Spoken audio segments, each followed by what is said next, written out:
Kisah aneh jenazah tidak bisa hadap kiblat saat dikuburkan, selalu berpaling. Pemuda ini sering menangis, takut dan tampak gelisah. Ternyata, terkait dengan kisah hidupnya di masa lalu, sebagai tukang gali kubur. Tentunya, sebagai tukang gali kubur, ia sering melihat jenazah, mayat dan tentu saja melihat kematian dengan sangat dekat.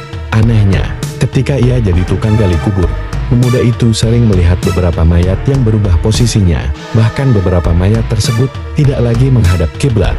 Ia juga meyakini tidak ada seorang pun yang memindahkan posisi mayat-mayat tersebut. Hal ini membuatnya traumatis. Kisah ini sendiri termaktub dalam kitab Uyun Al-Hikayat min Qasas as-Salihin wa Nawadir Zahidin karya Ibnul Jauzi. Suatu ketika, pemuda tukang gali kubur itu pun bertemu dengan Yusuf bin Asbat, seorang alim dan saleh. Akhirnya ia bercerita tentang kisah masa lalunya sebagai tukang kubur. Mayat tidak menghadap kiblat. Ia pun mengisahkan kejadian aneh yang dialaminya tersebut kepada Yusuf bin Asbat. Saya melihat kebanyakan mayat, wajahnya tidak lagi menghadap kiblat. Hanya sedikit saja mayat yang masih tetap menghadap ke arah kiblat, paparnya. Hanya sedikit saja mayat yang masih tetap menghadap kiblat? Tanya Yusuf bin Asbat. Usai mengatakan hal itu, tiba-tiba saja Yusuf bin Asbat seperti tercengang kaget. Lantas, ia pun tidak sadarkan diri.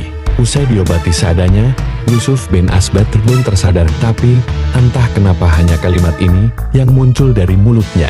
Hanya sedikit saja mayat yang masih tetap menghadap kiblat, kata Yusuf bin Asbat. Hal itu pun terjadi beberapa kali. Ia diobati, sadar lagi, lantas mengucapkan kalimat di atas dan pingsan kembali. Hingga akhirnya datang seorang tabib bernama Sulaiman yang menyembuhkannya. Ternyata, tabib tersebut adalah seorang tabib dari istana yang enggan meminta imbalan apapun dari Yusuf bin Asbat. Kisah tersendiri ini pun membuat Yusuf bin Asbat lebih banyak beribadah dan mengingat kematian. Siksa kubur atau apapun itu pasti ada, dan tugas manusia hanyalah beribadah dan minta ampun darinya. Wallahu alam.